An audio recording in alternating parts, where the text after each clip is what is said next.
Wakey, wakey, hello, good morning, and many thanks indeed for joining us on AM Live this morning.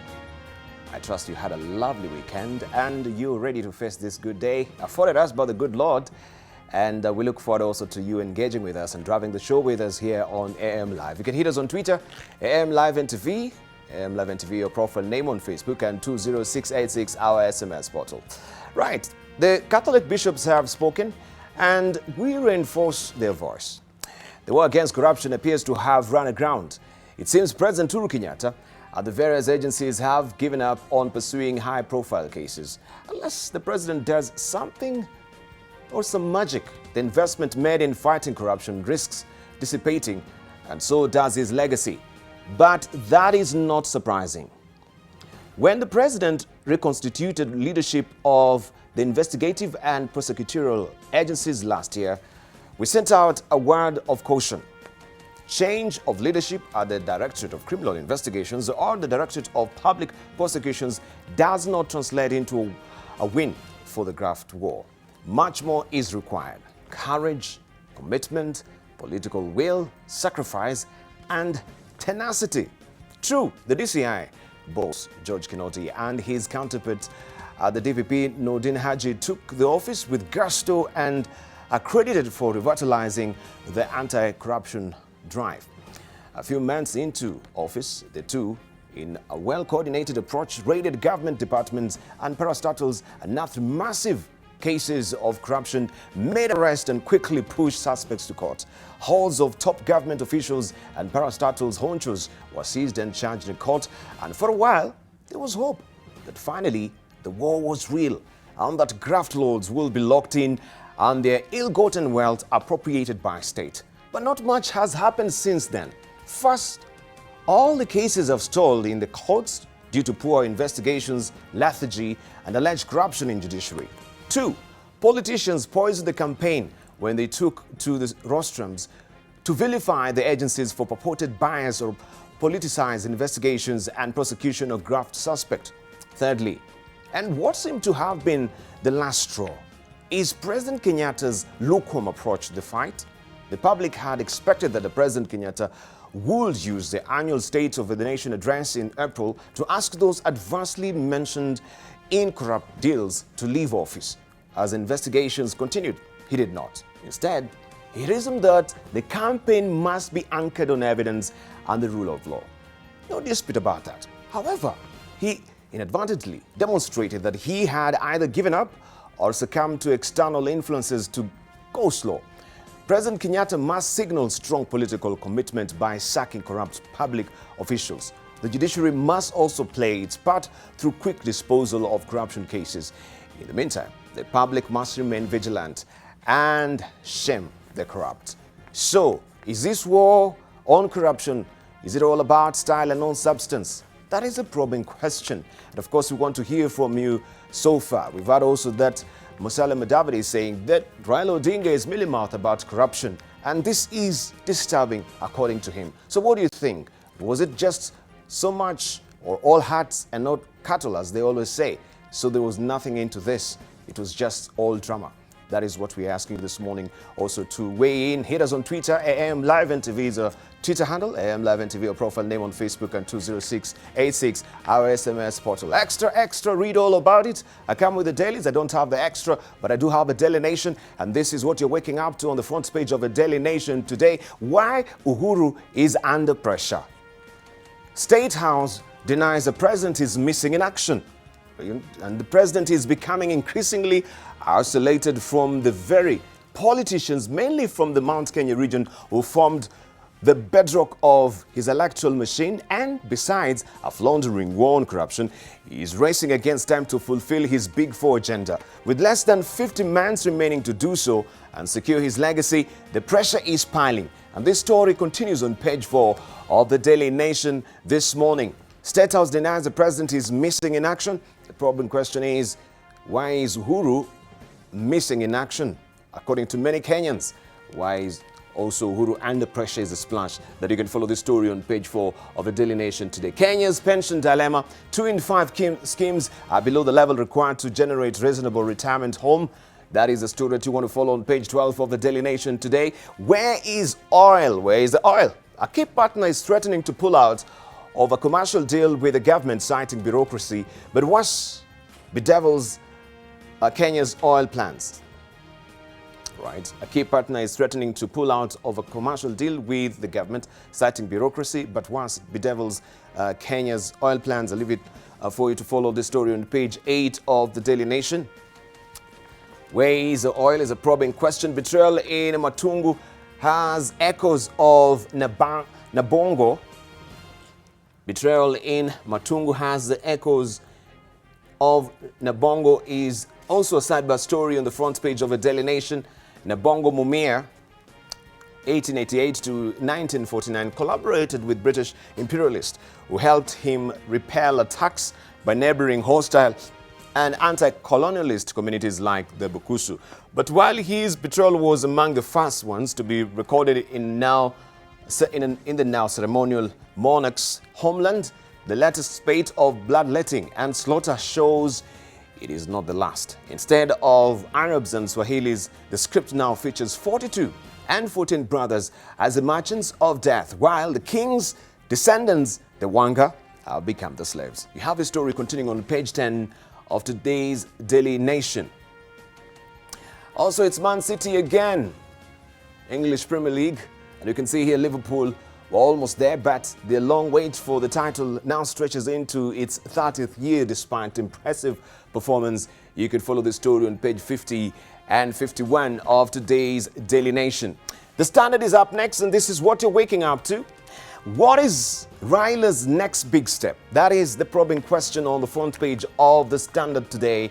Former PM's political game plan continues to confound friends and foes.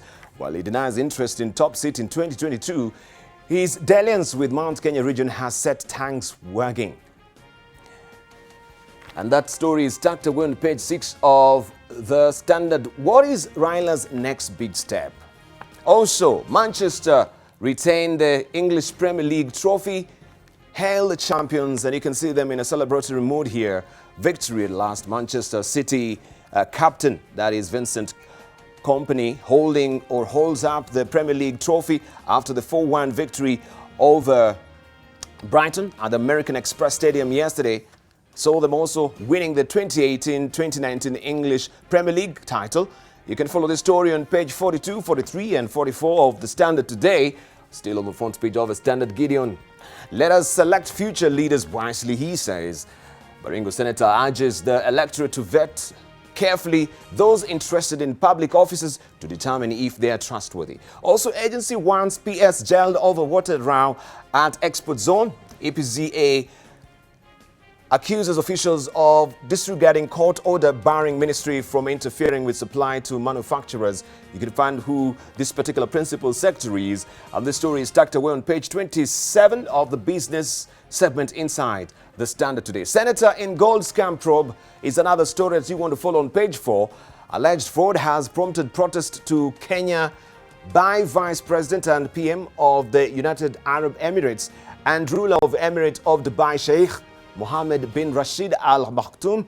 This story continues on page 4, as I've mentioned, of the Daily Nation this morning. Let's continue and see what we have also on the front page of the Star this morning. And this is your splash today. No sacred cows in Kere probe. This is what Kinoti is saying. At least 41 officials are to be charged today. They'll be arraigned in court. Multi-agency team used interns and new staff to spy on and collect evidence against their seniors. It says detectives investigating the tax evasion cartel at the Kenya Revenue Authority has shifted their focus to senior managers and commissioners. The crackdown at Times Tower is meant to plug leakages that have lost or have costed the country billions of shillings in tax revenue. This story continues on page 2 of the Star this morning. Also still on the front page of the Star, City win Premier League is all about Manchester winning there. There they go. You can follow the story also inside the Star this morning. The People Daily this morning is holding the splash for us. 38 billion shillings health deal was a rip-off. This is what the COG is saying. Not value for money. Oparanya says the venture was imposed on counties with little regard as to whether the equipment could be maintained. And this story continues on and on and on. This is what the Council of Governors are saying. The 38 billion shillings health deal was a rip-off, according to the Council of Governors. And of course, many governors have expressed the same sentiment. He's speaking on behalf of them. It was a rip-off. We shall know also about this much later in the course of the program. President not missing, State House assures. This is what a spokesperson has said.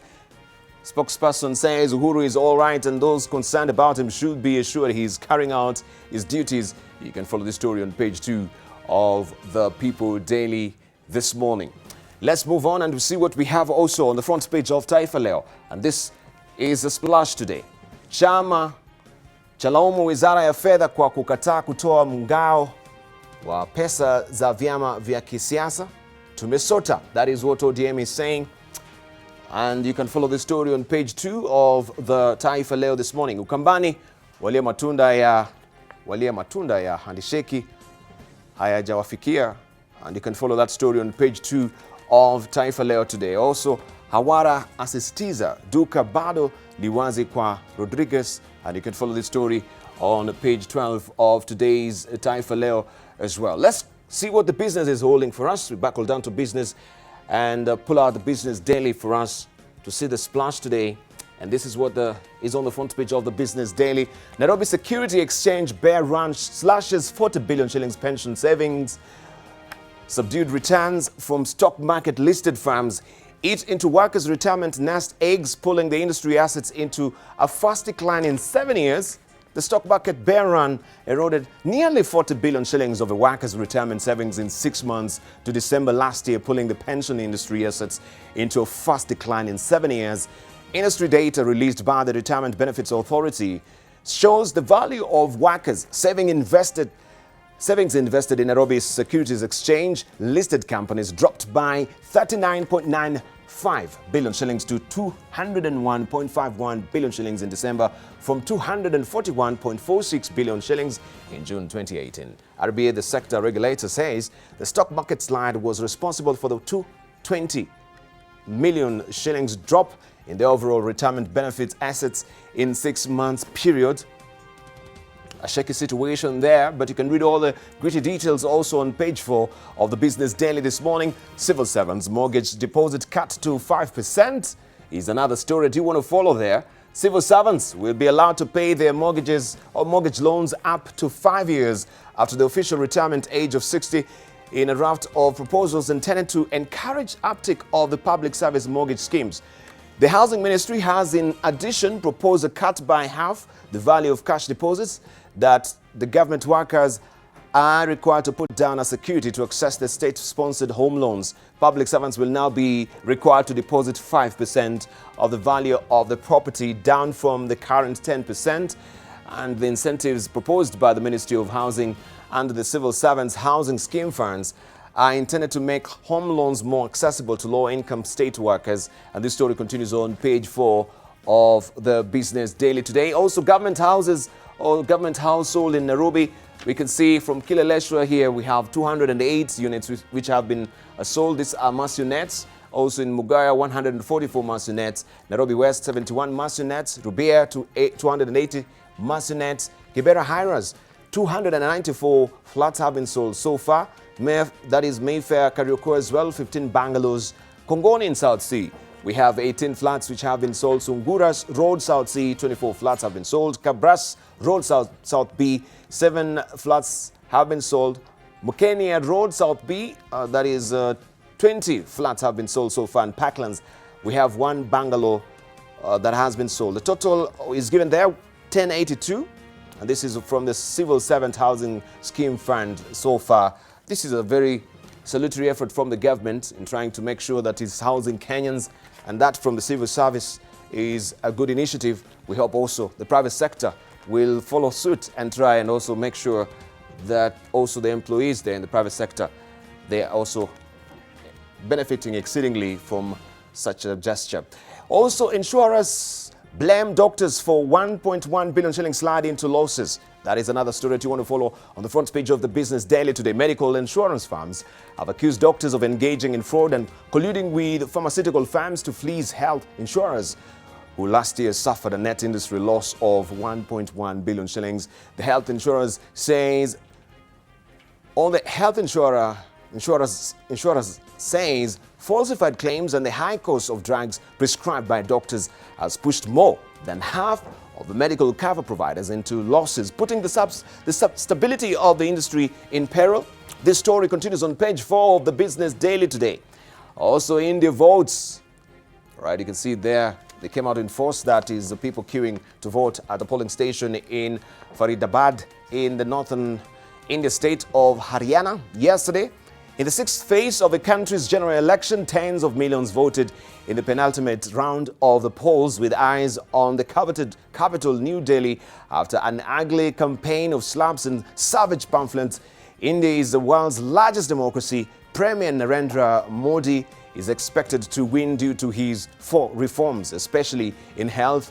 This is from the AFP, and you can follow the story also elsewhere in the Business Daily as well. Also, let's look at the ticker now. Banks take 8 billion shillings each in KQ shares. 10 local banks, including Equity, KCB and CBA, have suffered a combined paper loss of 8.6 billion shillings on their Kenya Airways shares as the airline stock plummeted in the wake of continued losses. You have also the rest of the details on page 7 of the Business Daily. Also, rise in rogue police officers sparks fear. The number of offences involving police officers more than doubled last year, pointing to indiscipline in the service and a more vibrant reporting and investigation mechanisms. This story continues on page 12 and 13 of the Business Daily. Mobile payments hits 1.1 trillion shillings in the first quarter. The volume of money moved through mobile phones in the first 3 months of the year rose 10.7% to 1.1 trillion shillings, underlining the growing importance of digital wallets in the economy. This story continues on page 19 of the Business Daily this morning. Let's cross borders now, and we head over now to Tanzania, where the Citizen is waiting for us. And this is your splash today. If you're waking up this morning in Tanzania, what should be done to turn Tanzania into next exporter of sugar? What should be done to turn Tanzania into the net exporter of sugar is a splash today. Ami Mpungwe, the chairman of Kilombero Sugar Company Board of Directors, says Tanzania has the potential to become a sugar exporter in the near future if the right measures are taken towards this end. You can follow his interview on page 4 of the Citizen this morning. Also, it's ANC yet again, but with a diminished majority. And we can see here, this is retired President Jakaya Kikwete, head of the African Union Election Observation Mission to South Africa, and the South African President Cyril Ramaphosa, reacting during the formal announcement the national and provincial election results at the Independent Electoral Commission Results Operations Center in Pretoria on Saturday. The African National Congress won a majority with 57.5%. or 230 out of the 400 parliamentary seats. However, this is 19 seats fewer than in 2014. And you can follow the story and also another picture. You can see it on page 8 of the Citizen in Tanzania. Arusha to set up investment desk is another story. All the gritty details are tucked away on page 2 of the Citizen this morning. Let's see the Swahili version also of the Citizen. That is Mwananchi still in Tanzania. Mapendekezo 7 ya Chadema is a splash ni kuhusu utekelezaji wa hukumu wa mahakama kubatilisha wakurugenzi kusimamia uchaguzi. That is what we have as a splash there. Also, Balozi Mpungwe Nyerere asema hivi, Nyerere alihimiza kuleta wawekezaji wa Afrika Kusini. You can follow the story on page 4 of Mwananchi this morning. Also, jinsi kucha zinavyobeba siri za magonjwa ya mwilini mwako. That is another story that you can follow also inside the Mwananchi this morning. Let's continue and see what also is on the front page of the Daily Monitor in Uganda. IGG, 20 others in race for Court of Appeal jobs is what is the splash today. Zooming out, this is how it looks. And it says also that the Judicial Service Commission is seeking to fill up 5 positions for High Court judges and 3 for Court of Appeal Constitutional Court after judges either retired, died, or moved to other careers. You have the story on page 4 of the Daily Monitor this morning. Also, Uganda soldiers shoot each other in Somalia is another story on page 3. Find all the details there. And letting the dove fly. We have Yoweri Museveni, leadership in Africa is like war, he says, and we can see him releasing a dove shortly after he launched the NITA, that is Nationwide Connectivity Project, in West Nile and Karamoja sub-regions at the weekend. He addressed a rally at St. Charles Rwanga SS in Kaboko district, where he called for peace and development. And you can follow that story on page 2 of the Daily Monitor in Uganda. We cross over now to Rwanda and also pick up the Daily Monitor in Rwanda, and this is what is holding for us today. How slow auction of collateral makes loans more expensive is a splash today. It says the process to auction property in the event one is unable to pay off a loan is currently slow, and if not checked, could negatively affect the stability of local banks. This is a concern troubling the industry regulator, the National Bank of Rwanda, local banks and sector experts. It is believed that this has partly led to higher lending rates, and this story continues on page 3 of the New Times if you're waking up in Rwanda today. And Busingye makes case for publishing books on genocide. You can follow his story here. And also we have a standalone picture here, clients being served in the banking hall of a local commercial bank. Both the central bank and the commercial banks have raised concerns over the cumbersome process to auction collateral from loan defaulters, with some saying it is one of the factors that keep loans very expensive. And I think this is a related picture, of course, looking at the splash there. You can follow the story, as I've mentioned, on page 3 of the New Times in Rwanda. Let's get to understand the general view of the region by looking at the East African. ICC judgment in doubt over Bashir visit to Jordan is a splash this week. Under pressure, there are fears that the court may be giving into pressure from powerful state actors. This story continues on page 4 of the East African this morning. It's all about Bashir now that he's been ousted. Now also the ICC is proffering his hand for him. Remember, the warrant of arrest is still on. Also, Inea leaders walking a debt tight rope. Inea leaders, East African leaders walking a debt tightrope. Debt service to total revenue ratios are coming under increasing pressure, and it says East Africa's finance ministers are walking a tightrope in their quest to finance recurrent government operations and keep major infrastructure projects on course amid falling tax revenues that have weakened key debt sustainability indicators. You have this story continuing on page 12 of the East African this week. Also looking at the side, but there humans rapidly killing off plants and animals, nearly 1 million species at risk of extinction as environment changes is another story on Outlook. That is, of course, a pull-out magazine inside the East African every week for you. You can flip over to page 21 to get that particular pull-out magazine. Tanzania SGR project still firmly on track. This is what they're saying. Test locomotives to assess the line have already arrived. And this is on the business segment on page 31 of the East Africa this week. East Africa browsers bear run deepens. Investors also flee. Most now prefer the safety of bonds and government treasuries. You can follow this story on page 45 in the market segment inside the East African. Also the magazine, The Death of Freedom of Expression. That is a cover story on the front page of the magazine inside the East African this week. So there you know. Also, we have for you the Wall Street Journal this week, but before I head there, also I can try and pull out what, if you've not grabbed a copy of the Nairobi Law Monthly, this is how it looks this month, right? Today is the 10th, so you're not late. Jubilee grants Justice Ojwang a stay of execution. Decades of fawning and subservience and false legal philosophy seem to have brought Judge a way out of an ignominious exit. And you know the story right now. Him and Judge Njoki are free as far as the interrogations were concerned with the JSC.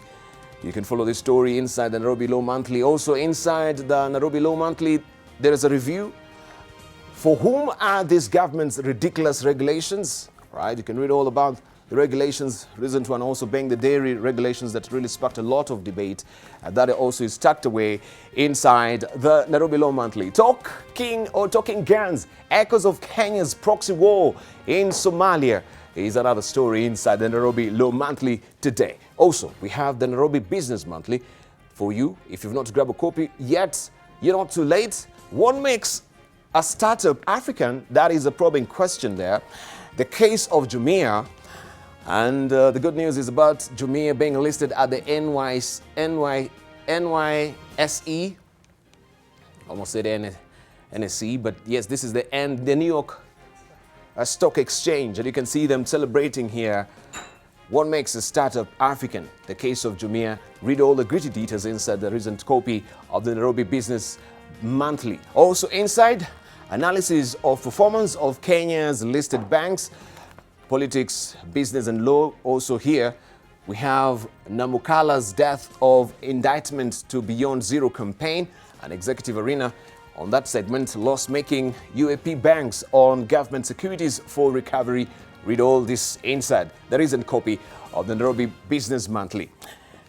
I'll be remiss if I don't show you also what we have on the front page of the Wall Street Journal. This is, of course, the weekend edition. The time zones notwithstanding, that will be the latest for us. Uber's high-profile IPO slips in a week first session is a story that you want to follow also inside the recent copy of the Wall Street Journal. That is what is holding for us. I shall show you also momentarily what is on the front page, of course, of today's or the landing page of the Wall Street Journal as well, just to give you an inkling what they're saying as well. Also still there, China trade talks end without deal is another story. All right, we have Beijing planning to retaliate on tariffs. Leaders set to attend G20 summit in June. Follow that story. Also, Uber CEO can be seen here. This is Dara. It says Dara Kashro Shahi with Citadel Securities specialist Peter Glachi. They were on hand there at the NYSE on Friday for the debut.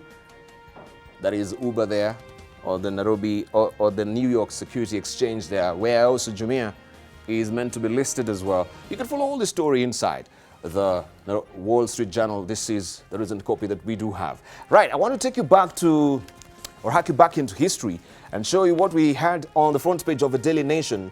And if you want to know the history of Nairobi, then this would be a quintessential paper for you. If you've not even gotten this, you can actually head over to our print library for this special edition about Nairobi. Of course, this is how it looked in 1963. Looking at Nairobi then, we've come so far. Of course, this is the best we could have done by then as far as printing was concerned. And this is Nairobi, and you can see the logo of the then Nairobi City Council. This is how it looked. And this was a special report then. The beginning of all beauty was actually the splash, right? And maybe just to read a bit of it, just to give you a snippet of where Nairobi is coming from. It begins, it says, Maasai herdsmen had a word for it. They called it Nakuso Ntelon, the beginning of all beauty. Everything a man wanted, they said, could be found within the boundaries of his land, which has become East Africa's finest city and the new Nairobi Extra regional area. There was first the foremost for the Maasai, water, cattle, and men could find shade under the trees of Nkuso Ntelon.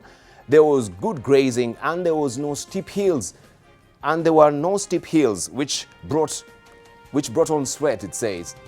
They call the Crystal River, which has run the long grass, or which ran, I should say, through the long grass, Nairobi, the cool water. This is where Nairobi, or the word Nairobi is coming from. Of course, many of you know that Nairobi is a Maasai word meaning the cool water.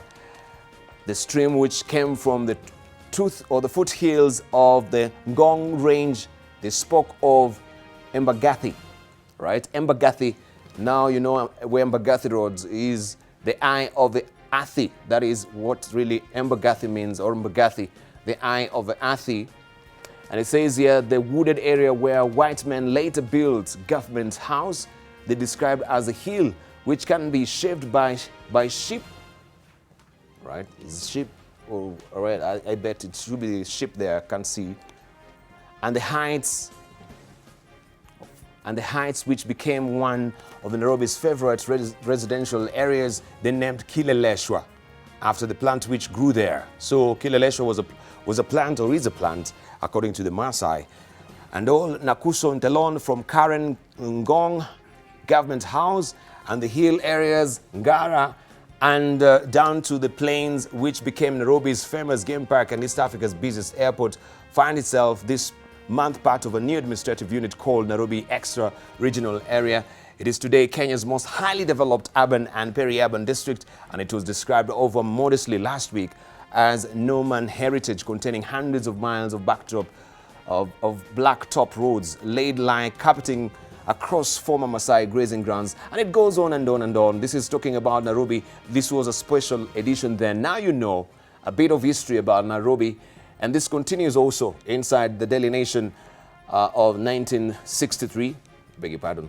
That is not the one I wanted. That is, this is page 2. How it looked. Kennedy in legal row. Also 6 sent to jail at Kangundo. I can't read all this because of interest of time. Just wanted to show you more and more of how it looked since 1963. Page 3. From battleground, a city grows. This is all about Nairobi. The Maasai first saw the Nairobi stream flowing through its deep-cut banks during the 17th century. They had come from the northwest to the push southwards towards Tanganyika, and they found that the cattle herds they brought with them thrived amongst the myriad wild games of the phonolotic plains. But what was more important, they found a boy wandering on the Ngong Hills who was of special significance, clearly a mystic being. They made him the first religious leader, the Libon, right? And that was the Libon. I'll show you the picture of the Libon much later. So you can follow this story also. If you want to just get a bit of history, you can grab this from our archives. I want to show you the picture of the Libon. This story continues. The Maasai, the military. Let me just read the rest of it there. So I think I picked up until the page 4 of the Daily Nation then and today.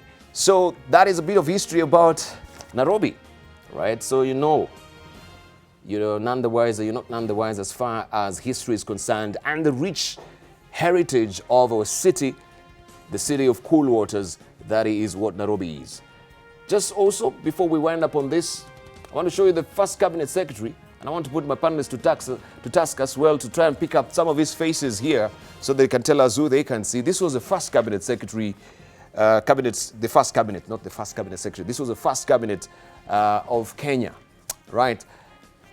And I want to just pick out the easiest way here. Save for, that was the Prime Minister Jomo Kenyatta then. And this is Jaramogi Odinga Oginga. And Tom Mboya, and who else is this? And Vice President Joseph Murumbi. Who are all these other faces? Mbiuko Enange. Mbiuko Enange? Where is Mbiuko Enange? Yes. Next to? Yeah, that. Next to Jaramogi Oginga. Yes. And then, who else? Onyanga Yodo. Mackenzie. Bruce Mackenzie is over here. Yes, Obviously. Bruce Mackenzie, right? We have Njonjo there. We have Njonjo actually standing behind Bruce Mackenzie. And Sagini, the tall one. Sagini there. This is Sagini, the tall one. Yes. Sagini, who the other name of Sagini? Lawrence Sagini. Lawrence Sagini, yes, you're right. Then on the left you have Kiano. On the left to who? Left. Which left? Just above Kenyatta. Okay, above Kenyatta no, here. Next. That's Mungei, That's Kiano. Oh, Kiano there. That's with spectacles over there. There's Ngei on the left. The right, and Kiano on the left. Ngei, yes. This is Ngei as well. Yes. Jackson Angaine. On the left, Minister for Lands. Minister for... on your left in glasses. Glasses. Glasses. All the way at yes, the back. There you that go. one. Mbiu Koinange at the back. Mbiu Konange at the You back. already said it. Where is it? This No, here? on your right. On your right. On my right? On your right. After the right. No, left. Up there. Then there's Onyanga Yodo. Anyango Yodo. Yes. Joseph Otiende Yeah, all the way back up to the left. on the left. Left. Upande ule kabisa mwisho. Mwisho. Yeah, Right that's up Joseph there, Otiende. yes. Then we have James Gishuru as well. Yes. Yeah, James Gishuru Gishuru should be in the standing front. next to just Otiende, is it? Just Joseph Otiende Yes. and Lawrence Agini. Between Lawrence Agini Yes. and Otiende is James Gichuru. Yes. And then we had Duncan Ndegwa, right? Yes. And they got the bank. The Yeah, next to at the back there, next to Charles Jonjo. yeah. And of course, You remember. this is the tomboy, Joseph Murumbi, and this is Mungai. That's Dr. Mungai. Dr. Mungai, Joroge Mungai. Joroge Mungai. Foreign affairs or something. Okay. And then at the very end there, who is that? Where at the extreme left? Yes. Who is this? This is Mungai. this is let me try and see. brother of This is Mungai Mwenda. Joseph. Mwenda. Mwendwa. Kitili Mwendwa. Kitili Mwendwa. This is Kitili Mwenda. Yes. You can see him on my. Okay. Okay, good history there. So this was the first cabinet of Kenya, and there you go. We have Bruce Mackenzie. Bruce Mackenzie was Minister for For Agriculture. Minister for Agriculture by then. Good history. Good history. To protect the Rift Valley. And what From the acquisition of okay. their land. From acquisition of land. Yeah. By whom? by Kenyans. By Kenyans. The So fear that was that Kenyans will come and take over the land, the White Islands. the White Islands. You know what the White Islands Just were? to keep Just to keep the White Islands for the whites. for the whites. Yeah, yeah. So this was for the interest of the whites that we had Bruce Mackenzie in the cabinet as well. And Kenyatta to meet them in Nakuru, the big Nakuru meeting, Yes. to assure them For that assurance. your land is your land, Is your land, and it will not be taken by the government. taken by the Africans. Ah, Yes. okay, okay. Fantastic. Now you have it. You can see this. You can actually get this particular picture from our archives. That is our print library as well. This is a rich repository of history and knowledge of our country. Right, there you go, and you can grab a copy of the Daily Nation or the Star or the Standard, whichever paper that really floats your boat. But that is not the subject of the day today. We want to discuss about corruption, and we wonder, is the war on corruption waning? Is it tapering off, right? Is it all about style and no substance, right? The Catholic bishops have spoken, and we here at Nation Media Group, we reinforce their voice. The war against corruption appears to have run aground. It seems President Uhuru Kenyatta and the various agencies have given up on pursuing high-profile cases. Unless the president does some magic, the investment made in fighting corruption risks dissipating, and so does his legacy. But that is not surprising when the president reconstituted leadership of investigative and prosecutorial agencies last year. We sent out a word of caution. Change of leadership at the Directorate of Criminal Investigations or the Directorate of Public Prosecutions does not translate into a win for the graft war. Much more is required. Courage, commitment, political will, sacrifice, and tenacity. True, the DCI boss, George Kinoti, and his counterpart at the DPP, that is Nurdin Haji, took the office with gusto, and they are credited for revitalizing the anti-corruption drive. A few months into office, the two, in a well-coordinated approach, raided government departments and parastatals, unearthed massive cases of corruption, made arrests, and quickly pushed suspects to court. Hordes of top government officials and parastatal honchos were seized and charged in court. And for a while, there was hope that finally the war was real and that graft lords would be locked in and the ill-gotten wealth appropriated by state. But not much has happened since then. First, all the cases are stalled in the courts due to poor investigations, lethargy, and alleged corruption in the judiciary. Two, politicians poisoned the campaign when they took to the rostrums to vilify the agencies for purported bias or politicized investigations and prosecution of graft suspects. Thirdly, and what seemed to have been the last straw, is Kenyatta, or President Kenyatta's lukewarm approach to the fight. The public had expected that President Kenyatta would use the annual State of the Nation address in April to ask those adversely mentioned in corrupt deals to leave office. As investigations continued, he did not. Instead, he reasoned that the campaign must be anchored on evidence and the rule of law. No dispute about that. However, he inadvertently demonstrated that he had either given up or succumbed to external influences to go slow. And of course, this is what led now to this particular splash that we had on Saturday on the front page of the Daily Nation. Where is it?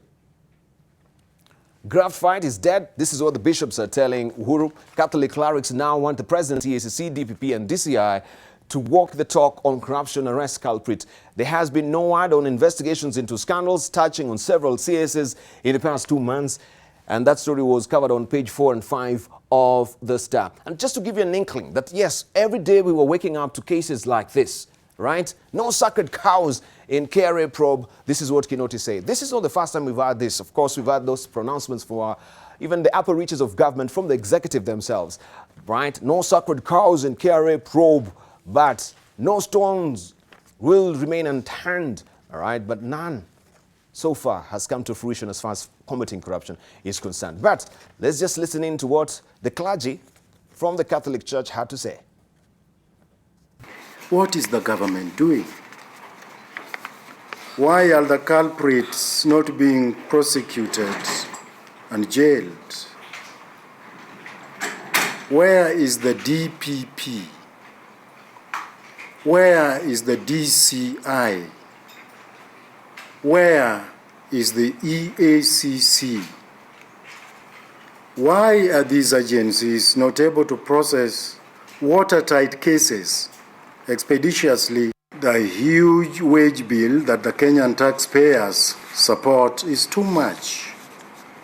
This unbearable burden is breaking the backs of the poor and the majority who live in the margins of society. It is obvious that a society where the young people are people seen to no hope, and no future is doomed, and sooner or later will descend into chaos, instability, and civil unrest. And maybe we could also just juxtapose that or mesh that with today's headline on the front page of the Daily Nation. Why is Uhuru under pressure? That is what is on the front page of the Daily Nation today. Why is Uhuru under pressure? State House denies the president is missing in action. The president is becoming increasingly isolated from the very politicians, mainly from the Mount Kenya region, who form the bedrock of his electoral machine. And besides a floundering war on corruption, he is racing against time to fulfill his Big Four agenda with less than 50 months remaining to do so and secure his legacy. The pressure is piling. And we want just to hear from our panelists this morning as far as the war on corruption is concerned. Is it all hats and no cattle at all? That is what is the probing question, or maybe we can say, is it all style and no substance? We can see a lot of drama. We've seen a lot of drama before as far as clamping the war on corruption is concerned here in the country. But up to now, no one so far has been prosecuted. Allow me to introduce our panelists. You had their voices, now you can see their faces. We have here with us Dr. James Nyikal, who is a member of parliament from Seme. We do have also with us, this is Senator Samuel Pugiso, who is a senator for West Pokot. We do have with us as well Richard Onyonka, who is a member of parliament from Kitatu Church. Also, we do have with us as well Alice Wahome, who is a member of parliament for Kandara. Good morning. Good morning. I like your hairdo this morning, Yeah, right? You look lovely. Has Richard Onyonka tell you that? He's busy reading the He's busy. He's not even noticed. Surely. That's the problem. Those are malicious allegations.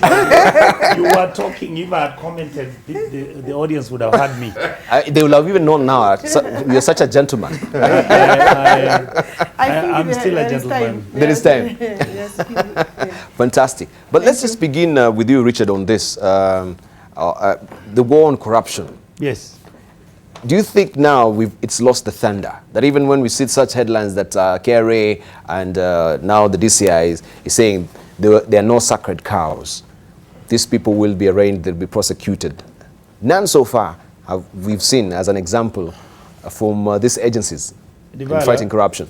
I want to tell you this. One, I want to commend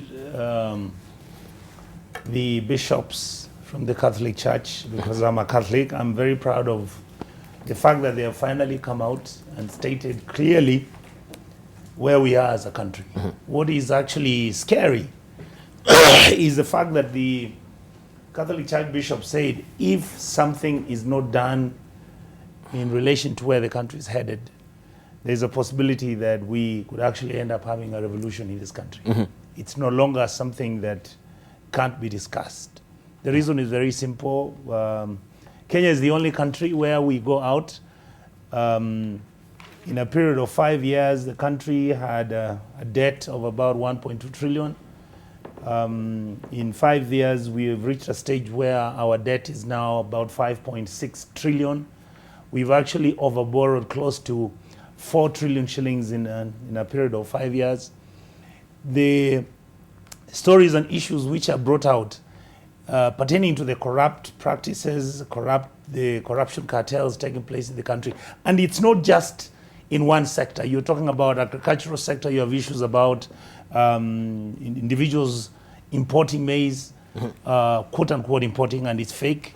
National Cereals and Produce Board pays people who never delivered anything. If you come to the road sector, Kenya is the only country where constructing a road at 1 kilometer is now moved from 40 million a kilometer. I'm told the new government upgrading is that every road will cost us about 90 million per kilometer. When you go to health, you look at the governors, Council of Governors saying the health equipment which was actually imported and forced onto them is actually equipment which they believe was wrongly procured, overly overpriced, and thirdly, some of them did not need that equipment. You come to the construction of projects in Kenya, including dams and mega projects which we've done, including the SGR, everything is a stinker. And indeed, Debarl, this is something I think Kenyans need to start asking themselves. This was under Jubilee. Yes. This was under the guidance of President Uhuru Muigai Kenyatta and Deputy President William Ruto. And here we are as a country, we have people who are running all over the country saying how Ruto should be the next president, and in fact Uhuru is now irrelevant and useless, and the country's move forward and we are going to change everything. We need to fix the mess we are in. And that mess, if it is not fixed, Kenyans out here are not happy.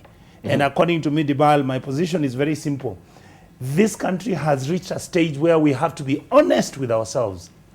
And that honesty has to be, which direction are we headed?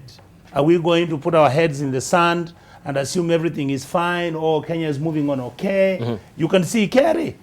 I mean, you have more than 100 officers being arrested now. The reason is very simple.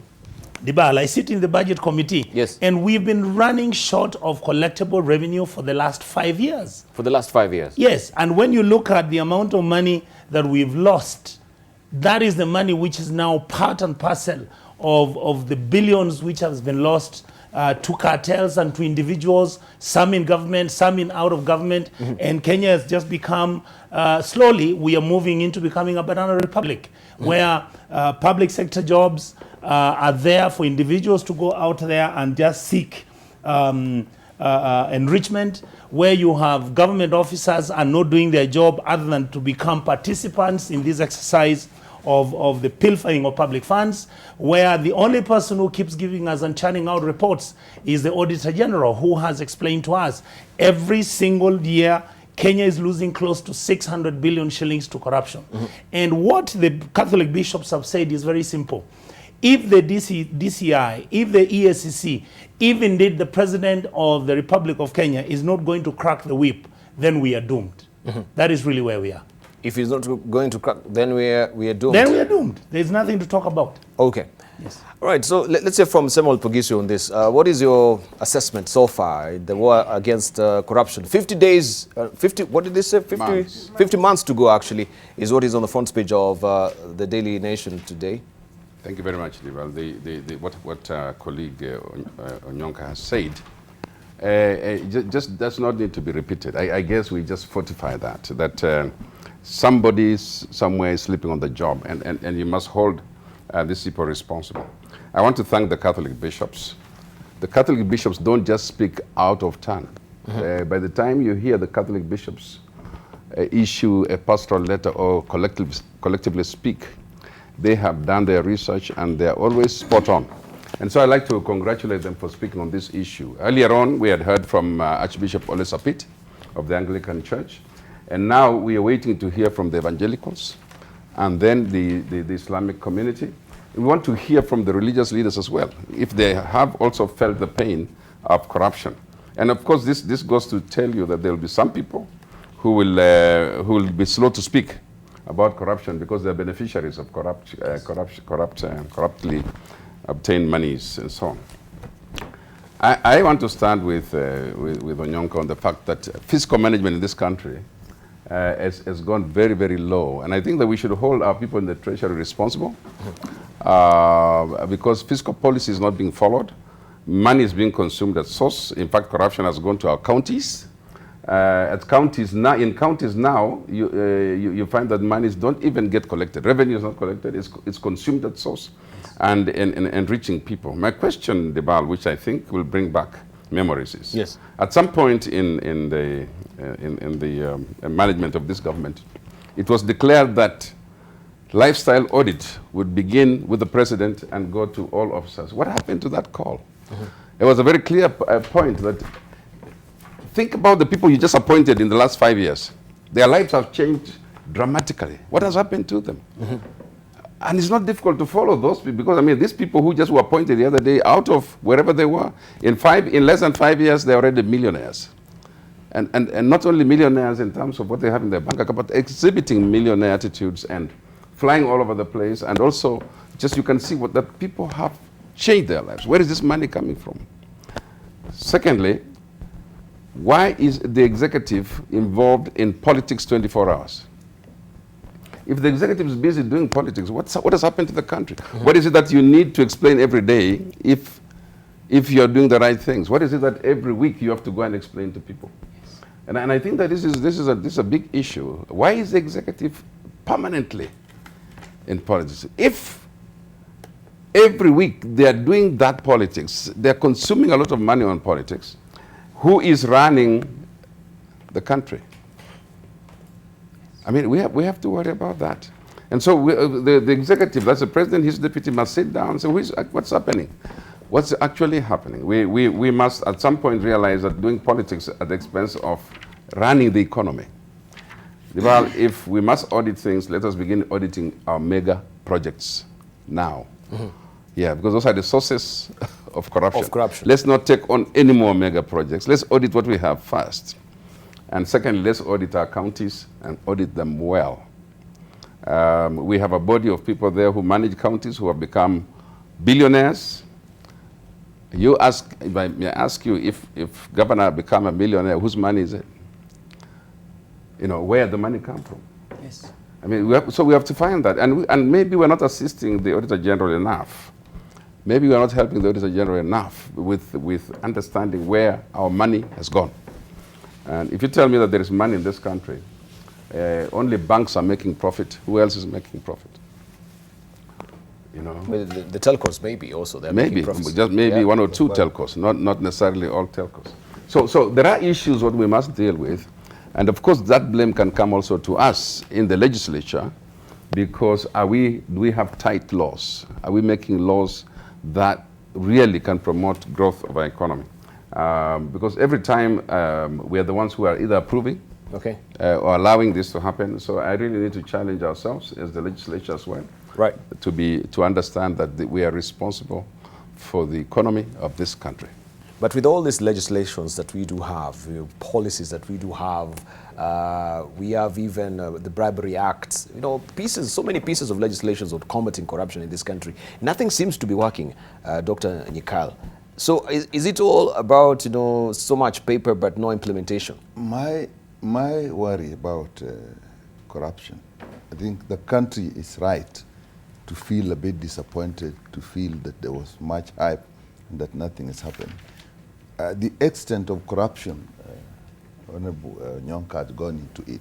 It's everywhere, in health, in agriculture, in infrastructure. Anything that is done, you find it there. And then what you have to think of it is the depth of it. Genuinely as people, are we really angry at corruption? Even at individual level, do we just say it and then the next minute go and actually participate in it? But in public, we've talked about it. Because what happens in a nation is a reflection of the deep commitment of the people. Because the people, to a large extent, direct the leadership.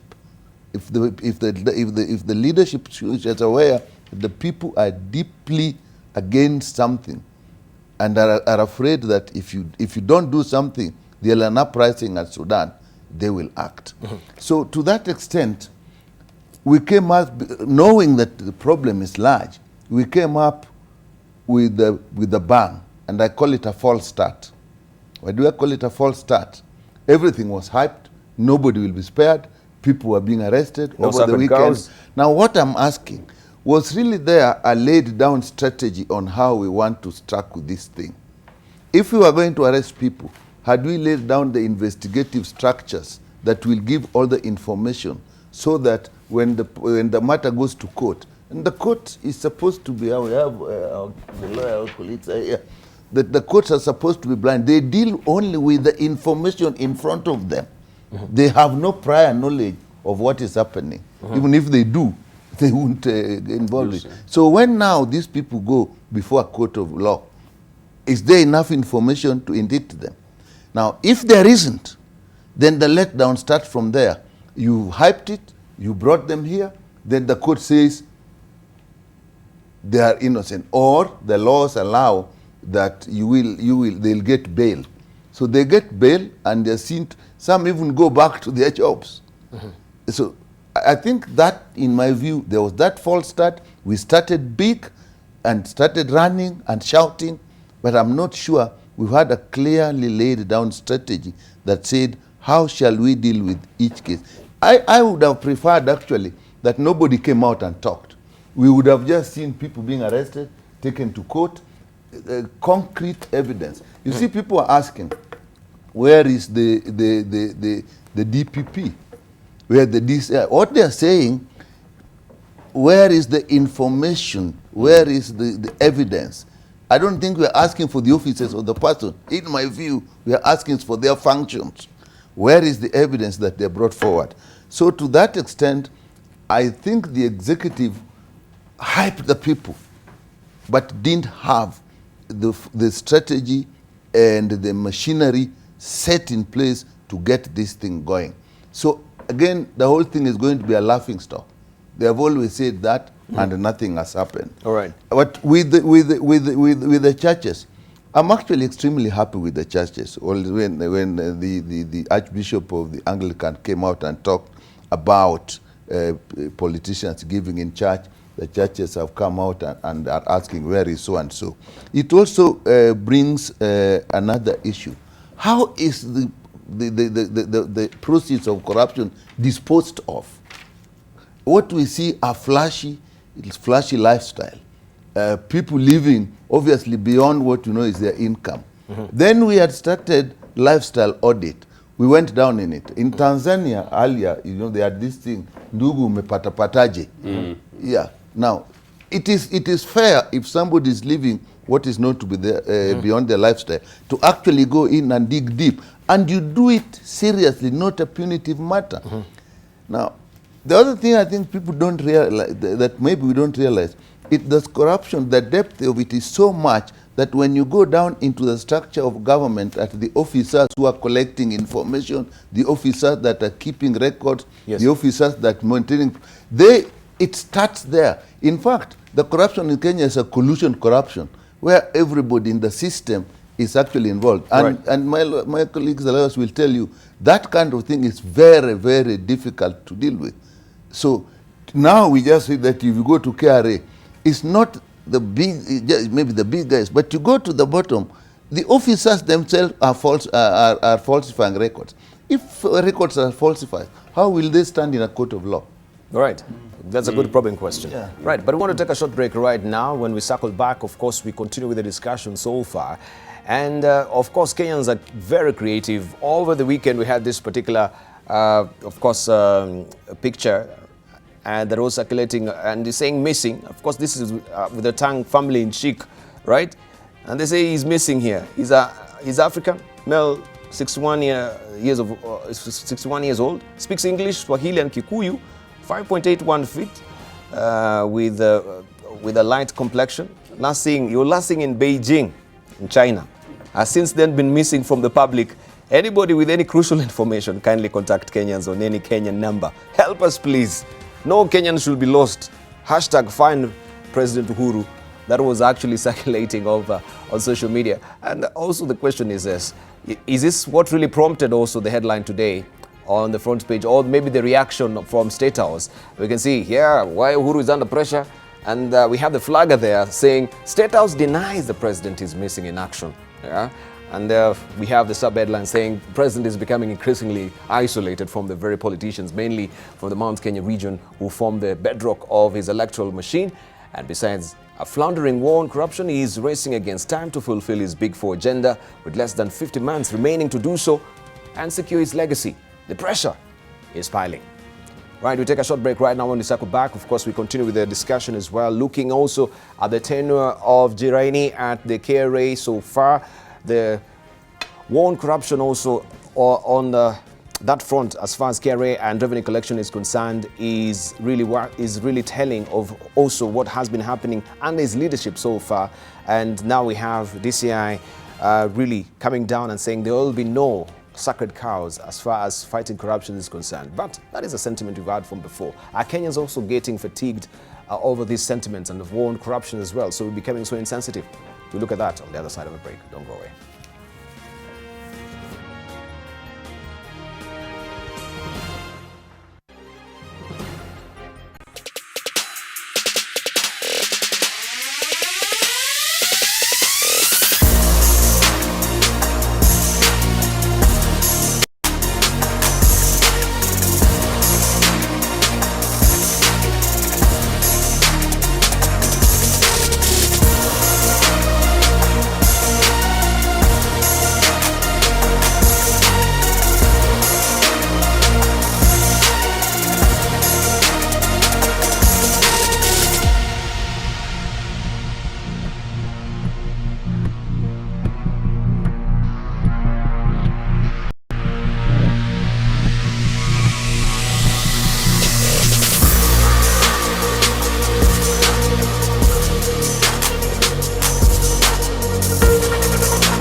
Welcome back. You're watching This Is a Point here on AM Live, and the conversation continues apace. It's all about the war on corruption. Is that war tapering off? Is it waning? All right. Of course, we've been seeing a lot of drama as far as arraigning people who are suspected to be embroiled in corruption so far. But is that particular boil growing bigger and bigger by the day? And who will help us lance this particular boil? And of course, fight corruption in this country once and for all, right? This is the question Kenyans are asking. And of course, are they also fatigued that every day we've had splashes about corruption, but nothing is being done as far as arraigning these people is concerned and prosecuting them, taking to the slum, to the jails all the slummers so far. We want to hear also from Alice Ohomesh this morning as far as the war on corruption is concerned, and we'll be discussing it after other issues as well. Let's hear from you. Good to see you. Someone is saying that I should actually have, in honor of Mother's Day, this is Jimmy Gakuo, in honor of the Mother's Day, the conversation should have been started by one Alice Wahome. Then she says, anyway, Kieleweke and Tanga politics, handshake and corruption is a great, is this great country, or has it have overtaken us? Well, I'll leave it for you to decide what it says, but in honor of Mother's Day. Yeah, Debarl, I think you are not gender sensitive. Actually, I like that comment because as you are wading with the three gentlemen, I wondered why you didn't come to me first before you went to the good doctor Nikar. Do you want us to go on that particular route, and you know what you've done? Yeah, you know, you have three men here, you know, and I've told you, I don't know whether this is the 1/3, but you try, and you know, if I don't come, actually, we need to recruit another 2, 3, 4 ladies or women for that matter. But let's go to the subject. Thank you for having me once again, Debarl. I've listened to my brothers here, and I think all of them are not giving Kenyans hope. They're not giving Kenyans hope at all? Yeah, they are lamenting like everybody else has been lamenting, and I think the last time we were discussing this in relation to how the president is handling the matter, I personally said that, you know, the presidency is a very important institution in this country. I think the key most driving factor in terms of giving Kenyans hope, ensuring that inspiration continues to be a driving factor within Kenyan relationships and our economic base. You know, but when we sit here, all of us, and say, oh, corruption, who are these who are corrupt?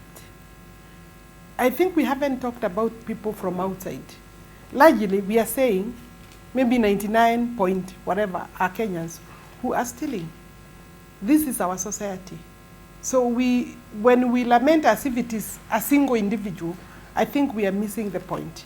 And therefore, the expectations of Kenyans that, and because I've read quite a lot when they were debating, I've read a lot on page 4.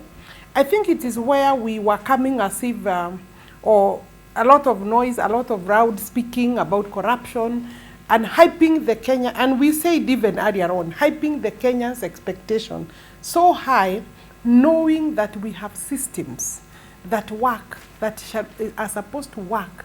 We have institutions that work within the law. Then, therefore, when you hype Kenyans like you arrest somebody tomorrow or today, and then within 2-3 weeks, Kenyans were expecting some results. It doesn't work like that, Debarl.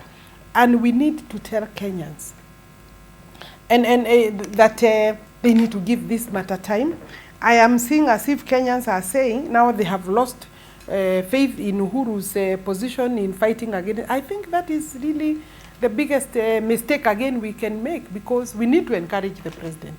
We need to encourage the institutions, the DCI, because I am hearing Onyonka saying the DCI is either not working or the DPP. Where is the DPP? You know, even there are some statements here, where is the DPP? They want, when an arrest is taking place, people think tomorrow you reach the court, then the court will deliver a judgment. No, Debarl, even the media need to drive this thing systematically. The work we have done, the laying down of systems, I can assure you, I know that the DPP has an increased budget so that he can strengthen the capacity of his office. You know, previously we were complaining that it is not working. I think the EACC now has a new director. So that, and Kenyans are expecting a lot from the new director. We have, Kenoti is a new personality in the office. He's a new director. These people have not even been in the office for 1 year. Maybe roughly one is this year, because I think we gave him a job in January. So why don't we give this matter time? The president has given the best in terms of goodwill. But you know, there are some busybodies that have been inciting Kenyans as if corruption will be wiped in a day. This thing started a long time. What we need is laying down of systems. But what busybodies are we talking I mean, about? there are many politicians who keep on thinking that the corruption is in a single place. Corruption is within. Let me finish. Onyonka, you will wait, because you are one of the people who is saying we have lost it. No, I said the church. I want. I said let me finish. Church. Protect me, because you will have a right of. I said the church. The church has made a good statement, but even the church must tell Kenyans that we must believe in institutions. Until we believe in institutions, until we strengthen and demand accountability from the institutions, they should be explaining to us how long it takes, what they have put in place. The arrests have taken place. We are acting as if no arrests. But Kenyans are taking special umbrage to the institutions that does not deliver. So do we just believe institutions that do not really deliver? No. Debarl, these institutions have just been revamped. That's what I'm saying. And I'm speaking loudly. The DCC has been, a darling of Kenyans. And if we now sit here and start now saying, look, the DCC, the DCI is not now delivering, I think we'll make a big mistake, because the man has been working 24/7. We have seen a lot of people taken to court.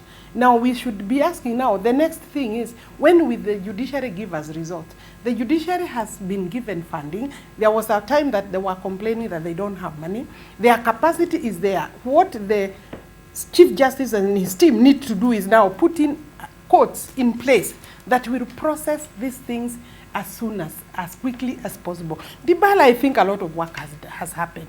We've never seen the number of arrests, the high-profile cases that we have seen. I don't have to mention names, but we know from permanent secretaries, from every other sector, we have seen arrests. That is not truly an issue about it's the an arrest issue itself. because even now the church is we saying want to see the tail end of arrests. You know what we are hoping to happen? No, listen, Yeah. Kenyans have no qualms in people being arrested and being taken to court. They want to see the prosecution and the tail end of it, and we see also these monies, recovered from these people at the end of the day. We've heard the judiciary saying that also, yes, the DPP, the DCI, they've been doing a sterling job, but when it comes now to the substance of the investigation, they've done a sloppy job. And so they cannot be prosecuting these guys. That's why I told you, even the DCI needed, and the EACC needed to be revamped, so that we have better training, so that we have better prosecutors, so that we have better investigators. The forensic laboratories, we still haven't finished that job. It's still in. You have seen that these cases require thousands of documents. And we cannot expect, Debarl, I haven't finished. We cannot expect an overnight turnaround, and that's where people were imagining that there will be, what were we calling it? There will be, like a limp mob justice system. Kenya works within the law. Vigilante justice. Vigilante justice is what Kenyans were expecting, but we are not a banana republic.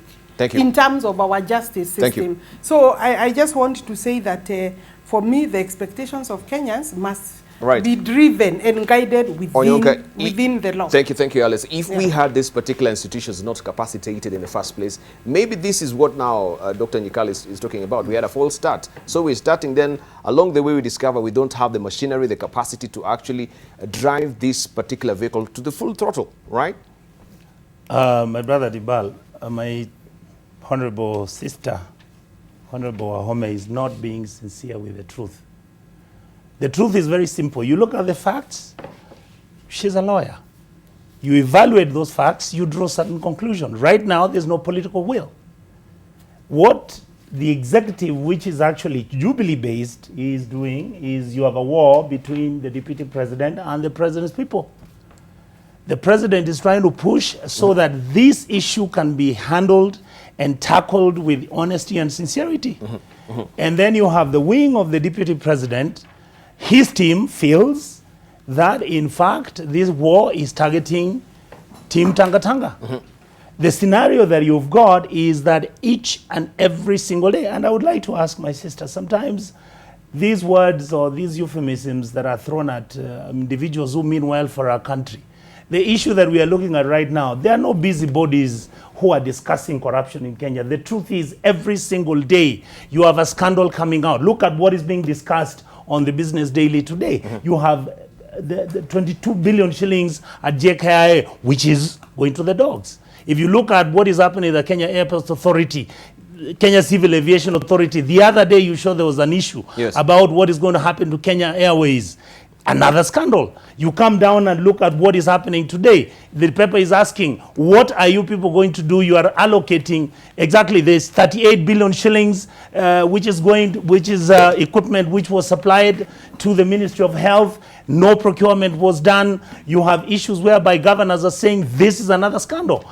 It has nothing to do with busybodies. It has everything to do with Kenyans of concern being worried and taking it upon ourselves that as leaders, we must begin to ask ourselves the hard questions. It has nothing to do with politics right now. People are busy screaming and chanting how tomorrow they are going to become presidents and they are going to share positions in this country when the country has actually run broke. Kenya is the only country which in a period of 5 years has driven itself from 1.2 shillings trillion debt to where we are now at 6 trillion. Where did this money go to? And each and every auditor's report for the last 5 years says money was being stolen. So now, was this war caught in between, of course, the Tanga and the Kieleweke, of course, the debate, looking even at that editorial cartoon? What you were saying? What I'm saying is very simple. This is just a red herring.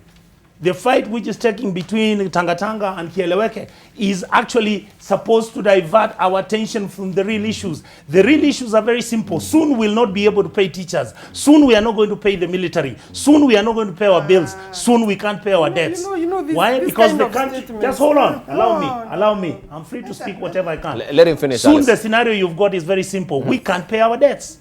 So what is going to happen if you can't pay your debts? And we are still borrowing this year.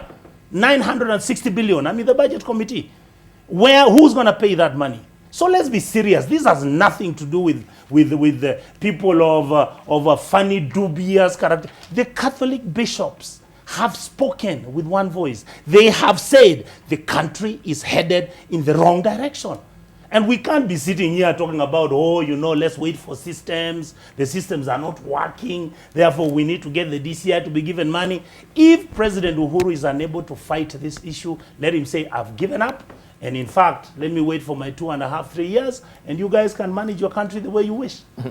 Now, since we began this war on corruption, maybe we have the Big Four agenda. We have 50 months to deliver this. And it seems maybe the Jubilee government also beat too much that it could chew. Should the president train his focus only on corruption itself and leave a legacy and say, of course, during my tenure for the last 10 years, this is what I did as far as fighting corruption is concerned. It started. You say it's a false start.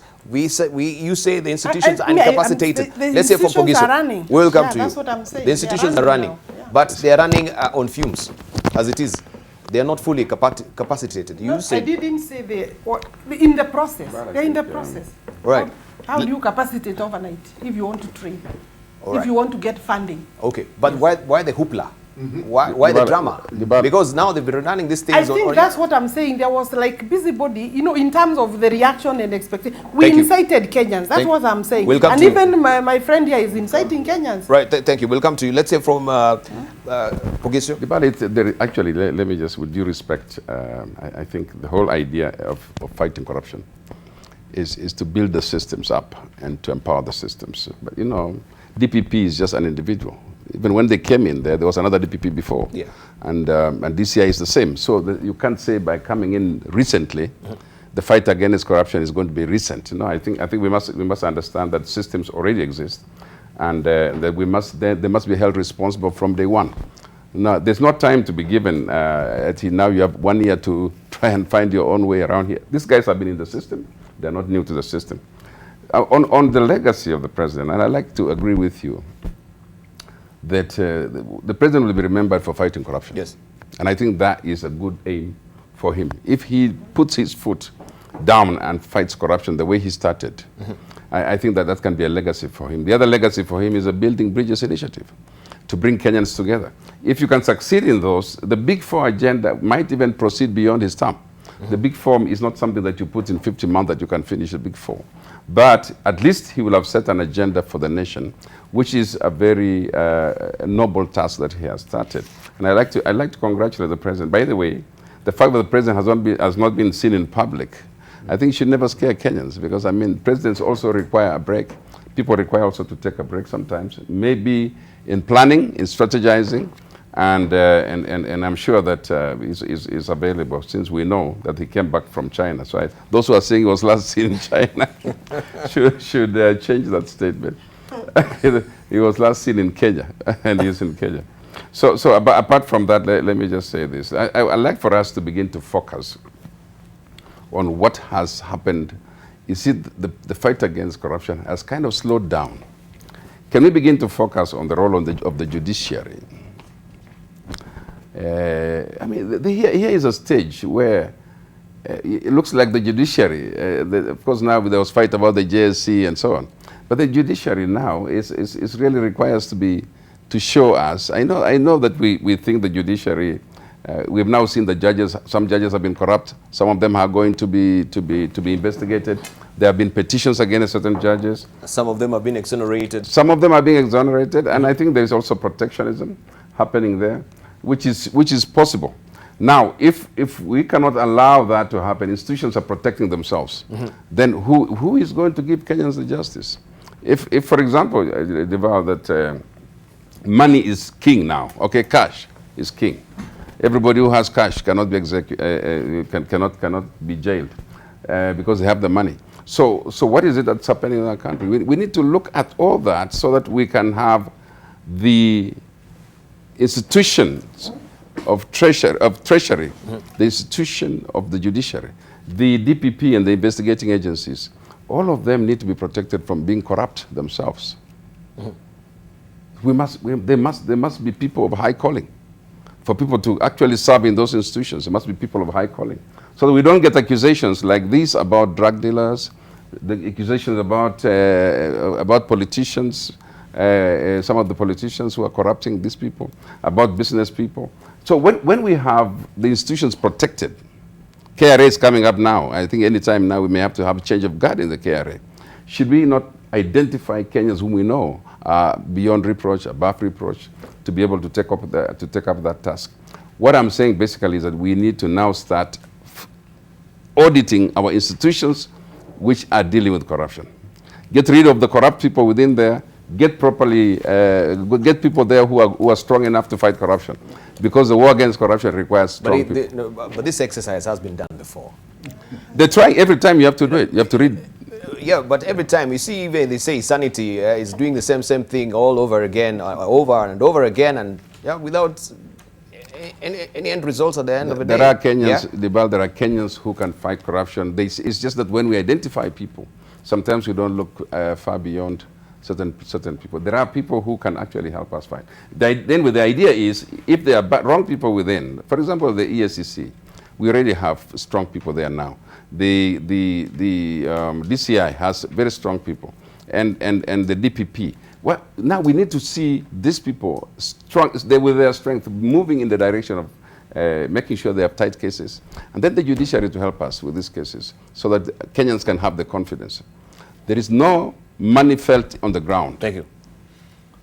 Thank you. Where is the money going? The ordinary Mwananchi, business people, very soon you will see them going on the streets. We're not inciting people. People are talking.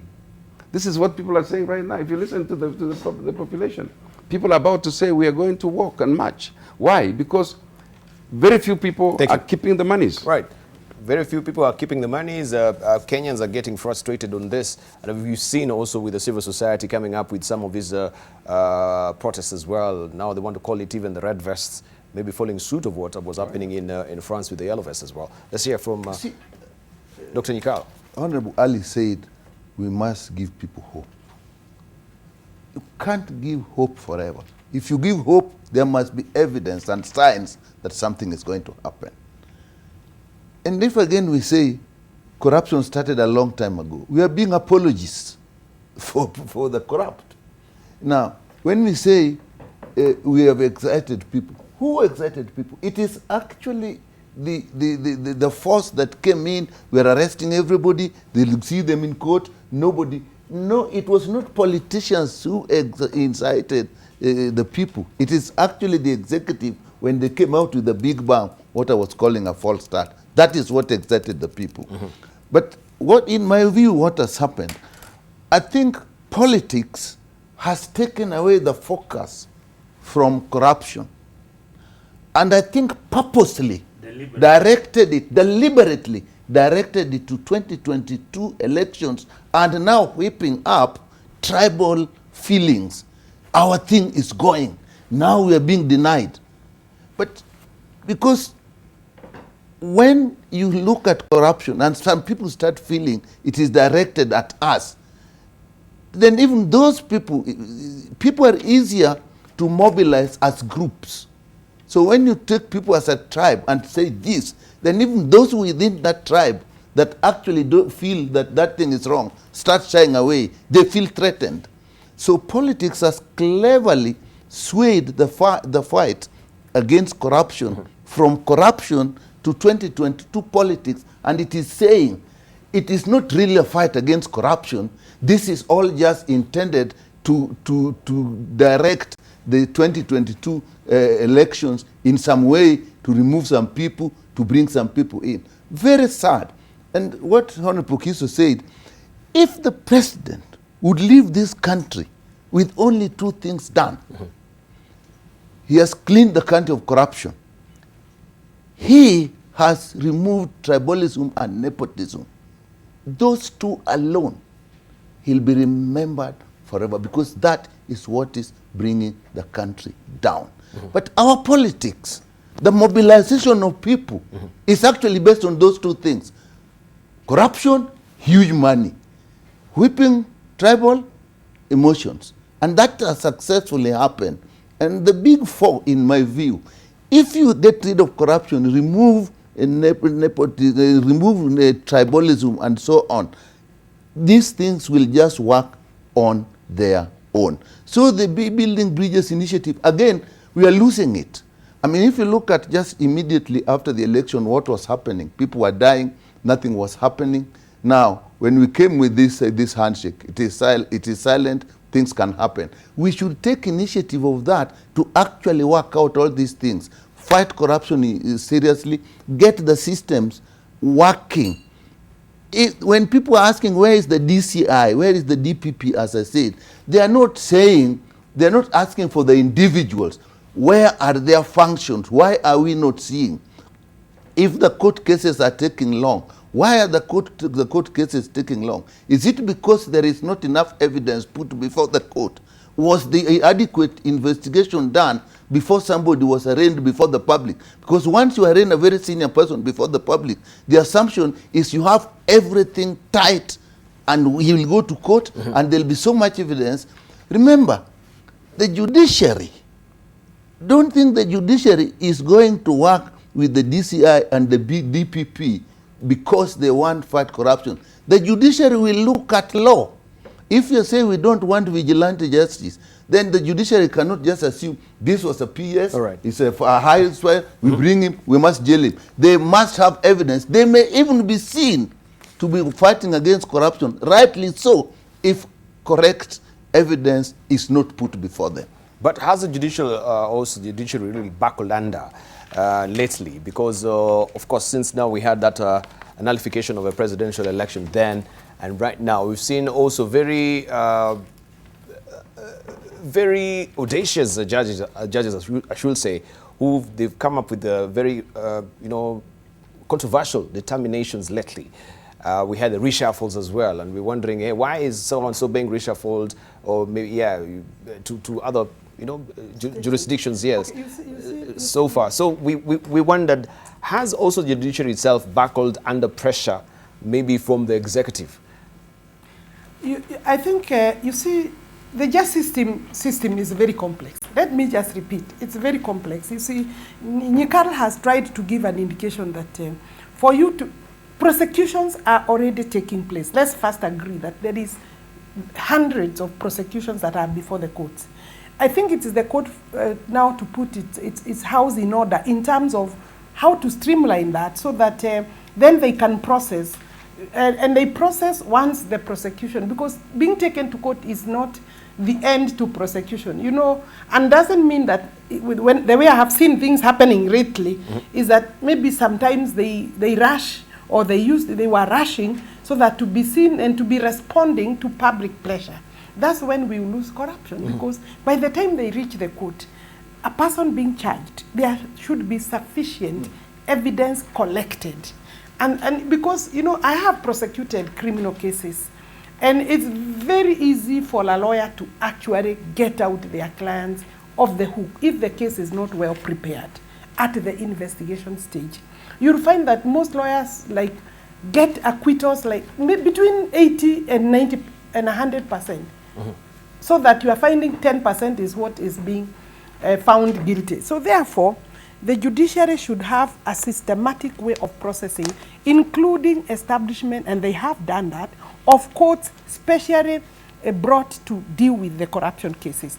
But you know also, the judiciary works with maxims, with principles. Like you start from, this person is innocent until proved guilty. Secondly, there is also a lot of background, other principles that will tell the judge, you would rather, you have to prove beyond reasonable doubt. You see, Kenyans, when you are taken to court, the minute you are prosecuted, they believe you are guilty. But that's not how the courts will work. Those are the dichotomies that exist. Debarl. But exactly, this is what we're talking about. But the judiciary, when we have all this drama, we have the media also invited to see them, being taken, arrested from their houses, arraigned in court. Why can't you just do this covertly? I agree with Debarl, and that's why I was talking about the busy bodies, and he thought that I was talking about the bishops. I'm not talking about the bishops. Even the media hyping everybody. I think there was a mistake, an error in terms of judgment, and I didn't want to support the DCI, but I think, and the EACC, this business of calling the media or media sneaking through to what they are doing before they reach court. The minute you are called to the DCI, then you find the media will camp there. And from the Kenyans' perspective, you actually are guilty. I think that is doing injustice to the justice system. So let me say the judiciary itself may not be an innocent player in the, because as you say, there are judges who have been found to be fairly faulty, even at the Supreme Court level. My brother here is talking about, I think, maybe selective protectionist or protection for some judges, but there has also been victimization by the JSC, victimization and selective justice for some of the judges, including up to Supreme Court level. If you look at the way they have been handling, and I hope that they will actually put their house in order, because the JSC is a very critical organ in terms of how the judiciary functions. If we lose it at that level, then the judiciary goes haywire. But also transferring judges from one station to another is also part of possibly sometimes even breaking some systems which may not be necessarily working. Yeah, but the time also is suspect, right? Even though the transferring of these judges I don't want to see that. You see also, sometimes judges, when they stay in a specific station or in a specific division, sometimes we have seen certain trend in terms of how they deliver judgments, and then they become easily accessible because there are systems that they have established, from their clerks to prosecution. So the CJ has the responsibility to be informed by material around certain stations, so that transferring Lily is within his discretion. I wanted just to maybe to pick your brains as well. Yeah. When we had also Justice Ojwang, and we know that case about him bringing embroiled corruption with that Madam Road that was leading to his house as well. Looking what is on the front page of the Narrow, Jubilee grants Justice Ojwang a stay of execution, and everyone knew now this is it. so to speak, that this is it. There's no way he's going to wrinkle out of this, to wiggle, I should say, okay, out you of see, this. but now we have a tribunal. There was that a tribunal, set up, yes, but yes. now what we are reading there is like, I don't know what they are talking. I haven't caught up with that. A stay of execution, meaning like there is actually a slow. I don't know what is happening. Maybe there is the negotiations, because you see the JSC processes its case in a certain manner, but the matter has left the JSC station. It's actually with the tribunal. With the tribunal. It's with the tribunal. But I don't know. I don't want to make statements that may be prejudicial. But if you look at the background of how Ojwang reached there, he's one of the most hardworking judges. If you look at the people who complained, Debarl, there is a lot of demerit in terms of those people who filed that complaints. They are known in this country who they were working for. So I don't know, and I hope, in all honesty, but the flip side that, as well, that case, that case, since the 2013 general election and this. No, I'm talking about the matter before now. You know, like how would you prosecute somebody because there is a road that has gone through your home? How many roads pass through our homes? But I'm saying that's not even the issue. Maybe there is some merit there. But let's not lose track of a discussion. The people, do your homework about the people who filed this particular petition. And I don't want to be prejudicial. I have said that before. But the merits are questionable of that particular case. So Musalia says that the fact that we have also Raila Odinga being mealy-mouthed about this war on corruption also is really telling. And he's wondering why is he silent. And the front page of the Standard is holding this particular splash for us this morning. So what is the next step? I think I should try and load it up for Dana, if you may just pick me up going there, and show you what the Standard is actually on this morning. This is the splash. What is Raila's next big step? A probing question. Musele is saying, why are you mealy-mouthed about corruption? Since the handshake, we've not seen you being very as forceful as you've been before. Talking about corruption. Thank you. Actually, Debarl, I would like to say that just as President Uhuru has disappeared, most probably out there trying to conceptualize, think about, rethink, and re-engineer what is happening to our country as the head of state. The joke out there is that actually former Prime Minister Raila Odinga has also disappeared into the lower echelons of I'm not available until further notice. And I would understand. For me, for all intents and purposes, I don't think former Prime Minister Raila Odinga has really any position in the Jubilee government. I think the onus of fighting corruption is on the president. Number two, I agree with Musalia that Raila needs to start discussing this, even though the former Prime Minister is one who started discussing how money was being stolen 4 years ago. And Kenyans laughed it off. Kenyans was saying, Nifitina, he wants to, the same narrative. You see, Debarl, there is what is happening right now in our country. There is, you understand in journalism, which has come from the US, there is this alternative narrative which is being created. The alternative narrative is that the money which has been stolen from corruption is now creating a scenario where, number one, you take this money, look for members of parliament or leaders in whatever areas they come from, give them this money, make them, and wonderfully brought out by Honorable Pugisho and my brother Dr. Nyikal. Where are we? The scenario is very simple. Create tribal animosity that our people are being fought. As a result of our people being fought, then the president chickens out not to fight this war on corruption. Then you have a country basically which is on autopilot. And then we now, because we are frustrated and angry, we start asking, oh, where is Raila? Where is Moses Wetangula? Where is Musalia? Where is everybody? Who can help us? The truth is, I believe that the onus and the position of raising the bar stands and ends up. Actually, the Americans say the buck stops with the president. The president needs to take it upon himself. The president needs to look at his presidency. You remember we've had auditor reports saying office of the president is the most corrupt. I mean, these is incredible things which are coming out in our country. And we need to begin to ask ourselves, are we trying hard enough? Is Parliament trying hard enough? Why is it that we have politicized and tribalized this war on corruption? Even when we are looking at the facts, For example, I wouldn't want to be a president of a country like Kenya, which is right now broke. We are a bankrupt country, all right? Those are the facts.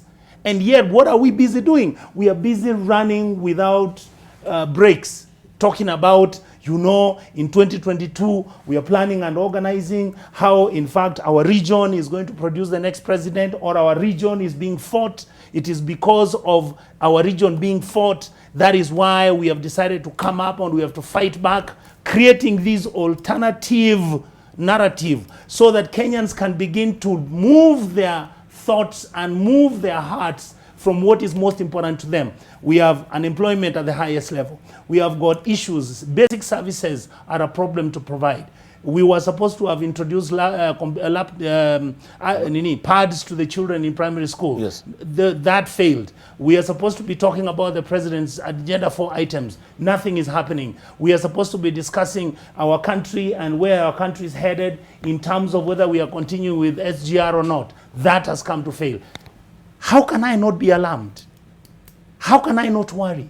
If that doesn't worry anybody, then for me, I give up. Okay, so do we give up? No, we don't give up. Yeah, we don't give up. The scenarios painted, the picture painted by Onyonga, supported by facts, I guess, should not worry us. I mean, Kenya has some kind of resilience, but the resilience is the fact is beats on its own people.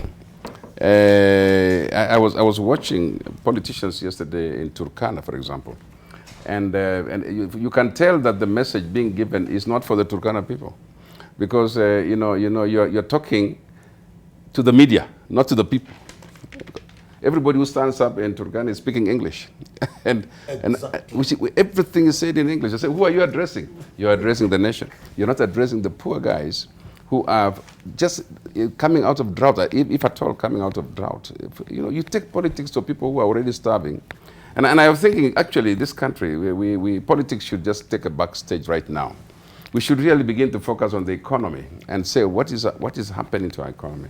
I heard the other day a governor, I think it was actually the governor of Nairobi, saying that governors are now recruiting people, either from which sector, to help them clean up their books. And I was very shocked. And admission, saying that's what they do now. So you recruit people who help you to clean your books for the Auditor General. I mean, what kind of goal is that?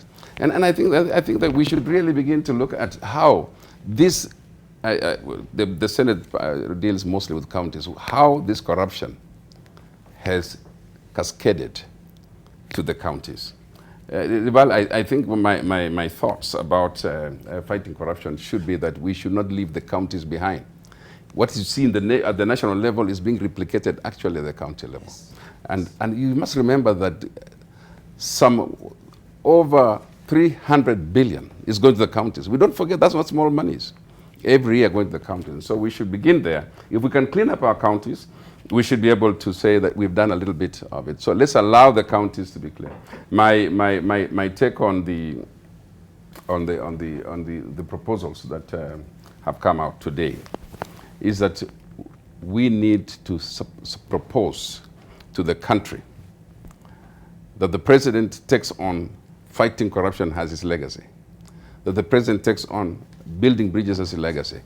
Right now we think the big four are the legacy, but without these two other big legacies, the big four will not succeed. And I think that's what he needs to focus on and come out clearly. Of course, on Raila, the question is, where is Raila? I'm hoping, because people now say that Raila and Uhuru have become friends, right? Mm-hmm. And so at least his role in his mind should be to advise, if even just unofficially advise. And also the advice should then strengthen our fight against corruption. I think he has the capacity, and I think that probably when these two have been quiet, I hope they have kept corruption at the center of their discussions, right, wherever they are. Dr. Nyika, where is Raila in this? Let me start from that. That headline is telling what is Raila's next big step. Again, is politics. It's not about corruption. So when you say the next big step, what you are talking about is what is his political future. No. Now, it has become easier for people. But in the context of what we're discussing, where is actually his next step also? I'm coming. Yes, please. I'm coming to that. So, what I'm saying is divisive politics makes it easier for corruption to thrive. And those who understand it very well actually use it. Now, Raila's position was with the Building Bridges initiative and the handshake. In my view, that provided an environment in which the country can now look at the issue of corruption, look at the issue of ethnicity, look at the issue of even electoral processes, look at the issue of security. Never, but Debarl, in the history of this country, has the opposition and the government said, let us sit together and fight this vice of corruption. But what have we done? What we have done, we have said, this is nothing big about fighting corruption. It is nothing big about bringing cohesion. It is nothing, this is all about 2022. Go back to politics because that is east. As you said, Raila and Uhuru have had a handshake.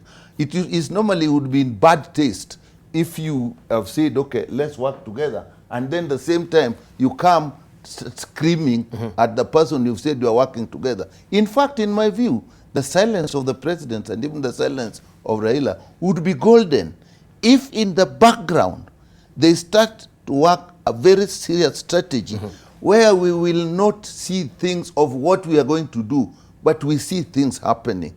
We see somebody arrested, the next time we see somebody is in jail or acquitted, if that is true. So they are going to fight a big thing. Let me tell you, in my view, corruption in this country has become a national collusion. You know, collusion is very difficult to deal with because all the people who have the information are part of the racket. So that is why you will need a very strong investigative department, the DCI. And then when you have that information, you need a very strong prosecution department and a judiciary that is working. So my view of what Raila should be doing now is actually, he should then be supporting the president. And somebody once gave a definition in 1981 when we went on doctor strike, and everybody kept telling us the government doesn't want this. From the director of Kenyatta, all the officials up to Hota Magugu was, then we asked, who is the government? Everybody says the government. And somebody said, the government is the president and people he listens to. So in that case, yes, we would expect that if he has the president ears, then they should now work together. And then the BBI is politicized, but it will be probably the greatest move in this country to bring cohesion and fight corruption. Right. We also have reactions on Twitter here before we continue with the discussion and also we prepare our headline thoughts. We have this is Dr. Jen Omwenga saying, corruption is when MPs unite to increase their salaries and yet Wanjiku cannot afford a meal a day. That is Dr. Jen Omwenga there. We have also Simon Wamukota saying Charles Abongo from Matunda Moist Bridge tuned in. Thank you for watching this morning. We also have Dr. Kaikai Kalubusia saying that corruption is now an exponential phase at 360 degrees centigrade. It's meticulously planned, cleverly executed, and therefore fighting it is extremely complex and tricky because it involves everybody in the food chain. Also, we have George Njombai saying, Mheshimiwa Alice is either out of touch with reality or very, very economical with the truth. Which side is her battered breath? Right? This is George Njombai asking. Of course, you'll have time also to just reply that. Abdullah Mdamo saying, as a nation, we are already in the abyss and it will take more than God's intervention to get Kenyans back to lost glory. Judiciary, legislature, executive are the more corrupt. They are the pillars of our democracy, but they are morphed, or they've morphed into the oppressor and benefactors. Also, we have Mark Oseno saying, I'm beginning to like your perspective on conversations. If I were the one, I will not have told it better. We are not patient with ourselves. Also, we have Harrison Tirop saying, Honorable Ome, you're defending the indefensible. Honorable Onyonka is right. These guys are not serious in fighting corruption. The war is in Jubilee's is rage managed to shift focus. Government is broke. That's why huduma number and the housing levy is to get funds. Well, he says bure kabisa serikali, bure kabisa hiyo Harrison Tirop. Laws are as good as those implementing the laws. No law is right enough and too good more than the implementer. And also we have one brother, Jay Musa, saying wrong time to take rest. Right, those are some of the actions there on Twitter as well. Wrong time to take rest. Let's hear from Alice. Yeah, okay. I think there is somebody thinking that maybe I'm not in touch. You see, I'm being practical. I've been in this court for more than 20 years. Actually, I have practiced since 1985. I still hold a practicing certificate. And I can tell you that we are not about to, we possibly may, as Parliament, need a law, especially to manage some of these issues that Kenyans want a quick response. You see, today there is no limit as to how long a court can actually deal with the matter. Once the matter is in court, the court has the conduct of that matter. It determines when and how, although basically once a trial starts, the court should go on daily basis. But there is no law like the way we have elections act saying elections must be, petitions must be determined within 6 months. Yes. So therefore, maybe we need to relook at our criminal laws and possibly come up with a time limit within which the trials relating to these economic crimes and corruption cases should be determined. Then, therefore, you can be able to hold a judicial officer accountable. And of course, they have to work within that time. So I think there is some work there for Parliament. Then the other thing is that where is Raila? I think Raila is, you know, the government has a structure. I don't know where he is. I wouldn't pretend that I know where he is. But I think But in what context are you asking where is Raila? Is it the context of the structure or the context of fighting corruption? Even Uhuru, people are asking where is Uhuru. I don't know where either of them are. But I think their communication offices should actually be telling us what they are doing, even if it's behind the scene, because these are news items. These offices are news items, major news items. So even being away is a news. So we need to know what they are doing, where they are, even if we don't need to know what they are doing, but we need to know where they are, because anxiety also seems to be clipping from the social media. But I think that the Kenyans want to know what. You know, since China, you know, there was a lot of hype about the trip, and then when they came back, there was really no major address. There was no address. They haven't been seen. Raila has been seen, but in respect of what they had gone to do, that seems not to have been addressed. But then, Raila is not where he's supposed to be. That's what I think. He's not where he's supposed to be. He's supposed to be busy coming up with the strategies of putting the government to check.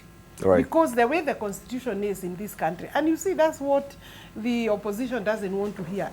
He has a role under our constitution. His role is not to advise. Thank you. He can recommend, he can give ideas, but he cannot Don't be you the think one. Let me finish. Debarl, you know you are rushing me when you, I don't know which side you are. You know nowadays everybody has a side. But Alice, I've been told. you know what time you checked in? And we've had this discussion. No, but even. you had not started the discussion. We were waiting for you to show up. Right? No. Yeah. You are being unfair to me. Maybe I'm hitting the head, the nail where you don't want me to hit. I'm saying our structure, our constitution has a role for the Right Honorable Raila Odinga, and the opposition, people like Nyikal, should be putting the government to check. But when they pretend to be in government, then we have nobody to actually tell the government, you are wrong. It's now possible that within the government, then there will be opposition, like you are saying. Because Inani here is saying, Onyonka here is saying, it's the responsibility of Jubilee. There is no time that Raila will be held responsible in terms of how the government is. But if he continues to be within the government without talking, then he will be held responsible. Right, thank you. I don't agree that he will not. Also, Onyonka, this serves as your closing remarks as well, briefly. Thank you. I would like to actually support my sister Honorable. The truth is, I think in a way, in Parliament, we now need to seriously have a rethink and come up for those of those of us of like mind, to come up with a strategy on how we can bring certain laws into book so that we can then begin to actually execute this war on corruption very seriously and intelligently, for the simple reason that now, as one of the persons who had tweeted said, corruption has become clever, it has become skillful, it needs planning and coordination and everything, and therefore whatever parameters that you're going to put into place to fight it have to be as clever as that. And finally, I would like to say this. We in the opposition are not pretending to be in government.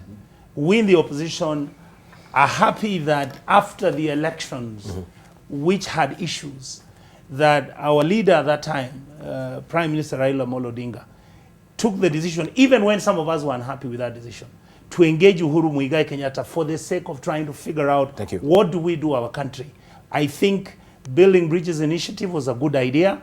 I think fighting corruption needs to be moved on by President Uhuru, and Kenyans are expecting results. Thank you, Nyonka. All right, let's hear from Samuel Pogiso briefly. As you're winding up, your headline thoughts. Debarl, let me first of all also congratulate the Kenya Private Sector Alliance, KEPSA. They have really taken the fight against corruption head on and have basically put structures in place. So because corruption in the private sector. In the private sector. Yes. In the private sector. And I think that's also very good. Now, let me just come back to politicians, and we in Parliament particularly, both Senate and... briefly, sir. Both Senate and the National Assembly. In years past, when a country hit a crisis, IPPG was started, Inter-Parties Parliamentary Group, instead of... and that really formed a force that drove the country into what we now have stabilized as multi-party election. We need that kind of move now, where multi-party, what you call inter-parties parliamentary group that deals with the issue of corruption. And members of parliament should stop this business of dividing themselves over the weekend, causing it to look like they understand corruption to mean 2022 issues. I think if you want to go out in the weekend or into churches and so forth, let your subject be what you want. But let us fight corruption together. And I think that is what is dividing us. You cannot have different understandings of what corruption is. We have the same meaning of corruption. Thank you. Thank you, sir. Let's hear from, finally, Dr. Nyika. I think the Building Bridges initiative is a great thing that has happened to us, but we'll miss the opportunity when, for once, the opposition and the government has said, let's come together and fight this evil of corruption. And we should get the 2022 politics out of it and just say, shall it deliver a corruption-free country which is cohesive? Thank you. Thank you. And finally, as we're winding up also, earlier on, we ran this picture for you. There is a man here that was known to have left a legacy of integrity because of how also then there was corruption, but he didn't want to partake, in the corruption then. And that was the first vice president of Kenya. This is Joseph Murumbi, who resigned from government because he didn't want to be embroiled in corruption. Can we see people also resigning from government? And also you saw this particular one as you're winding up, the missing, just to make clarification, this was running in social media. It is our tongue's family in cheek, right? Don't take it seriously. Missing, help us please. He's an African male, 61 years old, speaks English, Swahili and Kikuyu. This is President Uhuru Kenyatta, who has been missing so far, and people wondering, where are you, Mr. President? He's not been seen since Beijing. They put it like that also on that particular picture. Thank you very much for your valued company. I want to appreciate our panelists this morning, Alice Wahome, also Richard Onyonka, Samuel Pogisu, and Dr. Nyikal for coming through, and very engaging discussion this morning on the war on corruption. Is it all about style and no substance? Well, we'll leave it for you also to decipher that. Thank you very much. Have a lovely day. Living with This is up next.